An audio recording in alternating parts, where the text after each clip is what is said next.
Assalamu alaikum friends. Now we will discuss about fluoroquinolones and cephalosporin drugs classes and their generation as well. And as we know, we will not discuss these two drug classes in the previous lecture because it is very difficult to remember all this generation and their drugs and their names as well. So through mnemonics we will learn about, we can easily remember all these fluoroquinolone and cephalosporin generation. First, we will discuss about fluoroquinolones. As we know in the previous lecture, we will discuss that it inhibits the DNA replication topoisomerase 2 and 4. So, in the first generation, we know that we remember it through mnemonics. NC, which is very easy, norfloxacin, and synoxacin. In the second generation, we will remember it through NOC. NOC, we remember what does NOC mean, we all know. So through this we can know N means norfloxacin, O means ofloxacin, and C means ciprofloxacin. So these are second generation. In the third generation, we will remember it as LMG, which is a gun. So L means levofloxacin, G means gemifloxacin, and M means moxifloxacin. There is another generation of this, is fourth generation of fluoroquinolones, trovafloxacin. It has same mechanism as third generation, but it has anaerobic coverage. That's why we put this drug into the fourth generation. These has been classified into fourth generation, but before, in the past, a few years back, if we go, we will see that fluoroquinolones has only two generations, and these third generations merge into the second, because third generation mechanism is same as second generation effect.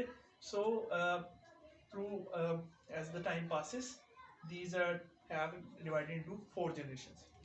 Now we will remember how we know about cephalosporin. In the previous lecture, we will discuss its mechanism, that it inhibits cell wall synthesis. So it has 5 major generations, and we will remember it through some mnemonics. First generation, you can see I highlighted these words FA and PHRA and PHA.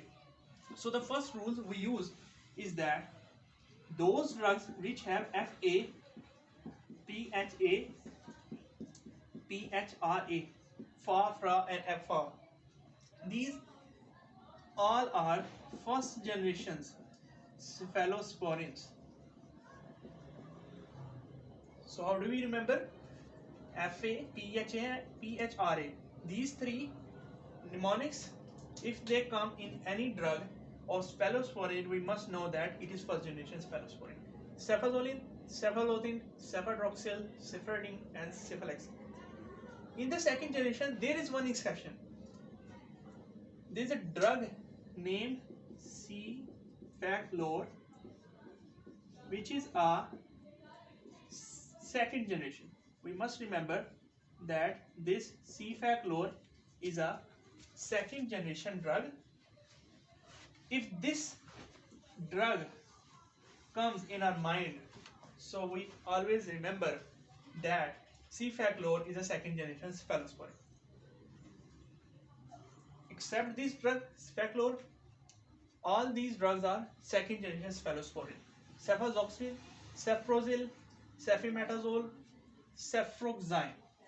All these drugs are second generation except Cephaclor, because it has FA word in it, and FA, as we know that FA, PHA, PHRA are first generation cephalosporin. So what we remember, in first generation, all drugs have FA, PHA, and PHRA in them. Cefazolin, cephalothine, cefadroxil, cephadrine, and cephalexin, except Cephaclor, which is a second generation.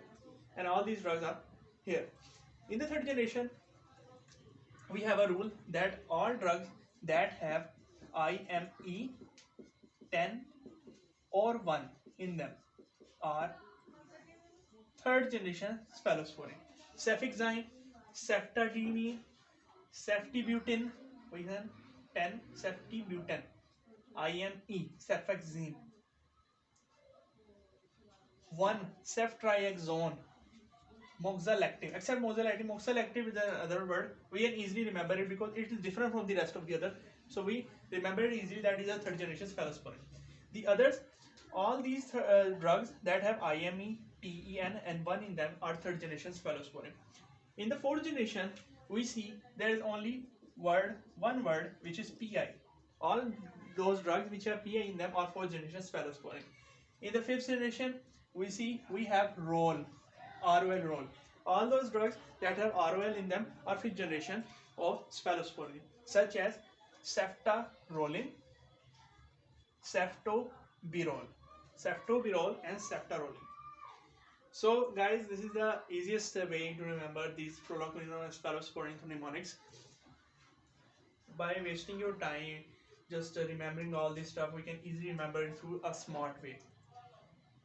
So I hope you will understand this lecture, and in the next videos we will discuss all these drugs mechanism one by one, penicillin, aminoglycosides, etc. So thanks for watching and listening my video.